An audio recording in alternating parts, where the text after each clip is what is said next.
تین فرمائشات تھیں، ایک دو ضمنی باتیں عرض کروں گا، اس کے بعد پھر اس حدیث سے متعلق کچھ مطالب پیش کروں گا۔ پہلی بات یہ ہے کہ کراچی میں اور خصوصاً یہاں کے علماء نے اور آپ کے مومنین نے درخواست کی کہ یہاں طلاق کا تناسب بہت زیادہ بڑھ گیا ہے، تو اس پہ ہمارا بے انتہا کنٹرول ہونا چاہیے۔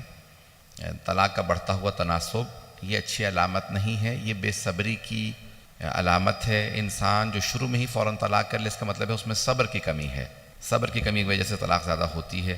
انسان صبر و تحمل رکھے۔ پرانے زمانے میں مائیں گھر سے کہہ کے بھیجتی تھی یہاں سے ڈولی اٹھی ہے وہاں سے جنازہ اٹھے گا، اور اگر آج ماں باپ پہلے ہی کہہ دیں کہ بھئی اگر گزارا نہ ہو تو طلاق لے کے واپس آ جانا، تو یہ پہلے ہی دن سے جو ہے وہ حوصلہ افزائی نہیں ہونی چاہیے کہ طلاق اختیاری نہیں ہے۔ غور سے سنیے گا میں جملہ کہہ رہا ہوں، ایک ہوتا ہے انسان اختیاری عمل، طلاق اختیاری عمل نہیں ہے، اضطراری عمل ہے۔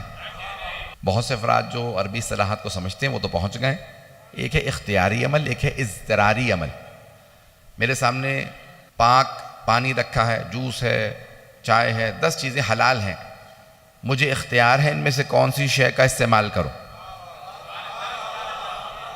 اختیار ہے۔ لیکن جو گندلا پانی ہے نا وہ پینے کا اختیار نہیں ہے، وہ اضطراری حالت میں پیوں گا۔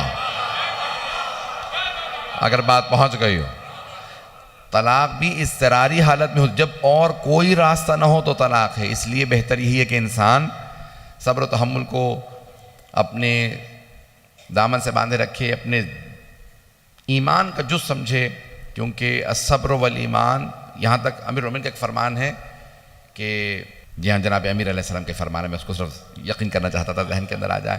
تو جناب امیر المومنین نے فرمایا ہے کہ ایمان اور صبر کا تعلق ایسے ہے، الایمان والصبر مقرونان، جڑے ہوئے متصل ہیں، اذا ذهب احدهما اتبعه الاخر، ایک چلا جائے تو دوسرا بھی ساتھ چلا جاتا۔ میدان کربلا میں اور کربلائیوں کے لیے میدان میں ٹکنے کے لیے صبر کی ضرورت ہے۔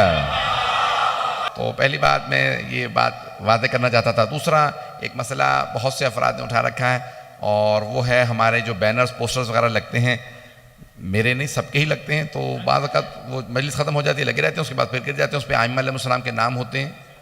ہمارے نام سے کوئی منسوب نہیں ہوتا، لیکن ائمہ علیہ السلام کے اللہ کے ناموں اور ائمہ کے نام یہ پاکیزہ نام ہیں، ان کی بے حرمتی حرام ہے شرعاً، تو ان کو اتار دینا ضروری ہے، تو ان کو ڈسپوز کرنا ضروری ہے۔ تو جو بانیان کوشش کریں یا دوسرے افراد جو اس میں کوشش کر رہے ہیں ان کا ساتھ